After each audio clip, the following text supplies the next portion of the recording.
Então você quer aprender tudo sobre back-end, mas não sabe por onde começar? Eu sei que você deve estar perdido com a grande quantidade de conteúdo existente aqui no YouTube, mas pode ficar tranquilo, porque nesse vídeo eu vou te mostrar uma ordem prática de estudos com foco em back-end, desde os primeiros passos até habilidades que realmente importam. Meu nome é Ângelo, seja muito bem-vindo aqui no meu canal, e sem enrolação, bora pro vídeo. Então vamos lá, rapaziada, construir aqui mais um mapa mental, agora falando sobre o roadmap em back-end. Tá, mas o que faz um desenvolvedor back-end, né? Bem, o desenvolvedor back-end tem algumas responsabilidades, né? Uma delas é desenvolver APIs. Ele cria APIs ali para o sistema que ele está trabalhando. Ele cria ali as regras de negócio para aquele sistema que também ele está desenvolvendo. Ele faz a conexão com o banco de dados. Ele pode também criar o banco de dados para aquele sistema. Ele faz essa integração, beleza? Ele é responsável também por estar realizando a integração de sistemas. E ele também é responsável por estar enviando as respostas ali, né, para a parte visual da aplicação. Tudo isso que o back-end, o desenvolvedor back-end é responsável, é dito como a parte invisível do sistema, onde o usuário ele não vê diretamente, mas é o que faz a aplicação funcionar de fato. Toda aplicação existente nos dias de hoje, né, seja web, mobile, vai se trabalhar, né, tem a presença ali indiretamente de um back-end rodando ao fundo, desde guardar os dados, né, que você tem ali, né, do seu usuário, até os próprios dados da empresa que ela quer te passar ali, né. Exemplo, Netflix. A Netflix ali, ela tem um back-end no fundo, serve tanto para guardar os seus dados de usuário quanto os dados da empresa, né. No caso ali, as séries, né, as informações ali de filmes que ela tem presente, ela precisa guardar ali em algum lugar. Passando aqui para o próximo, vamos ver sobre a questão da linguagem de programação, né? Qual a melhor linguagem para a gente se trabalhar com o back-end? Bem, depende muito. Você precisa ali, no caso, escolher uma linguagem para ser a sua linguagem principal e você deve estudar ela, né, de forma consistente. Você deve estudar essa linguagem de programação de forma consistente. E vamos ver qual linguagem que você pode estar estudando. Existem várias linguagens, beleza? Linguagem de programação que eu posso estar falando aqui para vocês. As linguagens principais são trabalhadas hoje em dia. Temos aqui o JavaScript, né, utilizando o Node, beleza? Com o seu respectivo framework. Temos o Nest, o Express e o Rhino. Já o Python tem aqui o Django, FastAPI e o Flask. O Java, temos o Spring Boot, C Sharp, o .NET, né? O Go, temos o Jin, o Echo, Fiber. Todos os frameworks aqui trabalham aqui com APIs, construção de servidor. E também temos o Ruby, temos o Ruby em Rails, tá? Beleza? Mas, Ângelo, eu não entendi nada. E tá inventando todos esses nomes? Bem, de certa forma não. Você pode você mesmo vir aqui pesquisar cada um deles, né? Seja as linguagens de programação, se você é bem novo e não tem conhecimento, seja esses frameworks. Já passa aqui a dica para vocês estarem aprendendo a base primeiro, para depois estar trabalhando com framework. Você deve ser um dev ali que consiga entender a lógica, consiga atender algoritmos, estrutura, do que ficar preso a um tipo de framework, a biblioteca, beleza? Você deve ficar preso ao que é importante, né? A lógica, algoritmo, a arquitetura, essas coisas, né? Aí bem, passando aqui pro próximo, temos que aprender o GitHub, né? E bem, o que é esse Git? O Git é uma tecnologia que se utiliza ali dentro da programação para estarmos fazendo o controle de versão da nossa aplicação, né, dos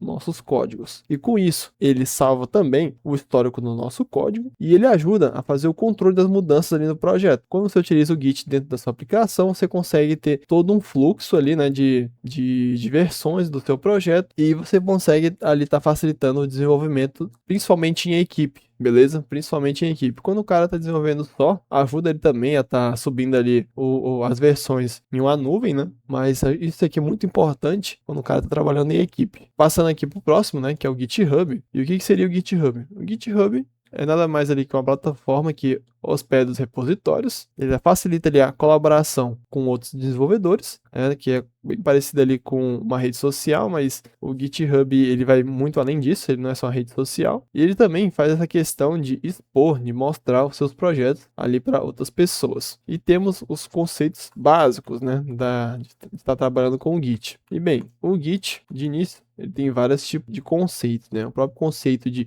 repositório, conceito de commit, você tem que clonar o repositório. Tudo isso aqui é o básico, tá? Que você tem que aprender para estar pelo menos utilizando ele, né? Temos aqui a branch, né? Conceito ali de branch, o push, o pull requests. Você deve pesquisar isso aqui com calma, tá? É o dever de casa, tanto a questão da linguagem de programação, você mesmo que vai ter que decidir, né? Eu não sou ninguém para estar decidindo isso aqui por ninguém. E vai de dever de casa, tá? Vocês pesquisam sobre a linguagem que você acha que vai fazer sentido para você. Temos aqui também a questão do Git, né? Ah, eu não entendi nada disso aqui. Tô inventando esses nomes? Não, não tô inventando, tá? Você vai procurar e acha que vai fazer mais sentido.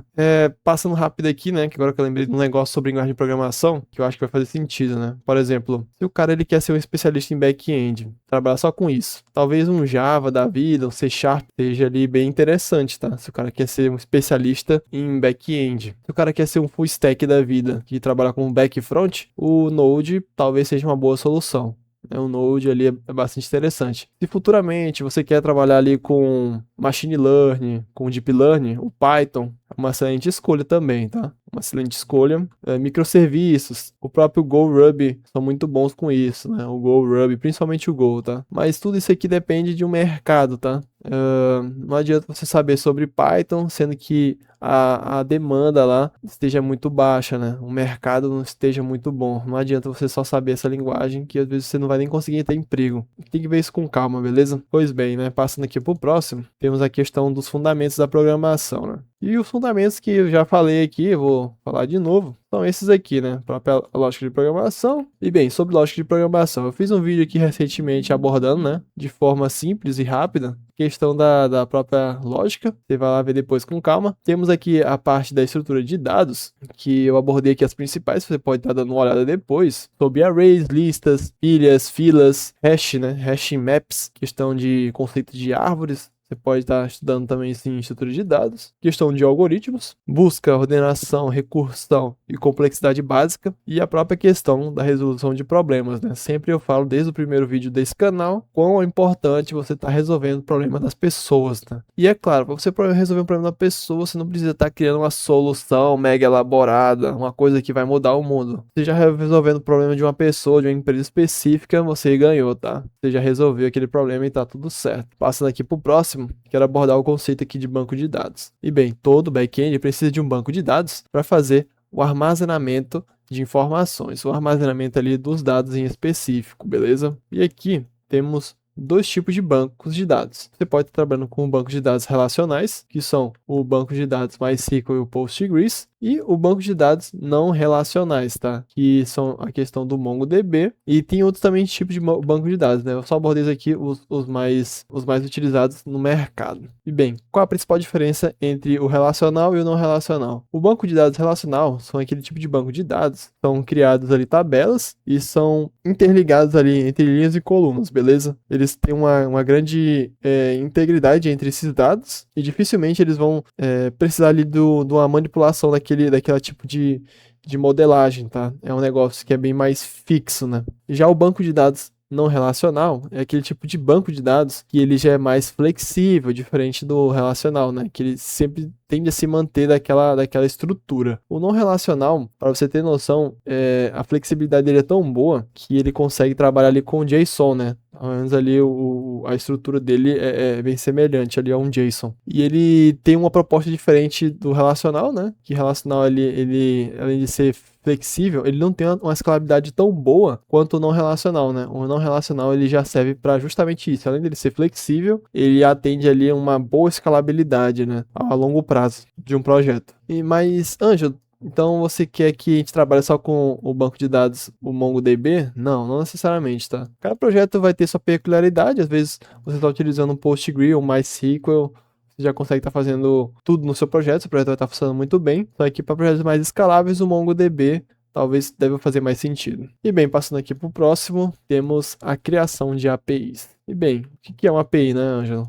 Uma API, de forma ali resumida, é uma comunicação entre os sistemas, né? E aqui eu montei um sistema para a gente entender, né, como seria esse fluxo desse sistema. E esse sistema é onde no início a pessoa faz ali o login, se não tiver o login existente, ela vai ter que fazer um cadastro. Aí sim, após o login e o cadastro, vai existir a listagem de produtos. E se porventura você vai querer comprar esse produto, você tem que fazer um envio de um formulário para você estar fazendo a compra. Esse sistema, obviamente, vai ter um tipo de consulta desses dados e tudo isso faz parte, né, de login, cadastro, listagem, envio, né, de uma nomenclatura que a gente chama de CRUD, né? O que seria esse CRUD?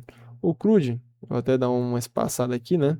O CRUD ali é basicamente uma inicial, né? Que a gente utiliza para estar se referindo a create, read, update, delete. Tá, já tá tudo em inglês, eu não entendi nada. Isso no back-end faz muito sentido, porque o que acontece? Toda API, ela precisa estar criando dados ali, salvando dados dentro do sistema, né? Você precisa estar criando esses dados. Esses mesmos dados criados precisam estar sendo lidos de alguma forma, né? Aqui, ó, bem aqui, listagem de produtos, você tem que estar vendo esses produtos que foram criados. Você deve estar atualizando eles, esses dados que você criou ali dentro desse sistema, e você também consegue estar fazendo o apagamento, né? A exclusão deles a partir do delete, beleza? O CRUD é literalmente a base da criação de APIs, beleza? Os conceitos fundamentais para estar aprendendo APIs. O primeiro conceito que eu diria para vocês é o conceito de requisição e resposta, tá ok? Conceito de métodos HTTP. Você aprendeu o que são rotas, controllers e services, e principalmente, que eu diria um dos mais importantes, a questão da validação dos dados. Passando aqui para o próximo, temos a questão da autenticação e segurança, beleza? Por que isso é tão importante? O back-end, ele sempre vai trabalhar ali com dados das pessoas, né? Dados ali pessoais. E eles chamam esses dados, né? Não só os dados das pessoas, talvez até dados da própria empresa mesmo, chamamos de dados sensíveis, né? Dados que de forma alguma devem ser vazados, devem ficar ali de forma exposta, tá ok? E aqui eu elaborei, né, alguns tipos de técnicas, é claro, aqui a parte bem superficial, mas que você deve estar aprendendo. Parte de criptografia de senha, você deve estar aprendendo isso. Utilização de tokens, a própria tecnologia do JWT, você deve estar utilizando ali dentro do seu back-end, né, dos seus sistemas, e o controle ali de acesso, né, o gerenciamento ali, a permissão. Você deve estar aprendendo tudo isso ali, para você estar criando ali um sistema mais robusto e mais seguro. Passando aqui para o próximo, temos a questão aqui de testes, beleza? Testes das APIs. E bem, e por que eu tenho que fazer esses testes, né? Porque eu preciso garantir que aquele sistema continue funcionando, mesmo depois de mudanças, beleza? E bem, aqui tem alguns testes que eu passei aqui para vocês, e tudo que eu passar aqui, né, de conteúdo, eu recomendo você estar buscando também, né? Você tá vendo isso com calma depois. Temos aqui a questão dos testes unitários, tá ok? Testes unitários. Temos aqui os testes de integração e também temos a questão dos testes de endpoints, beleza? E bem, esse foi um vídeo bem simples e rápido sobre o guia completo de estudos de back-end. E se esse vídeo te ajudou de alguma forma, deixa o seu like e se inscreva aqui no canal, porque toda semana eu vou estar trazendo novos conteúdos de programação e tecnologia para vocês. Fiquem com Deus e até mais.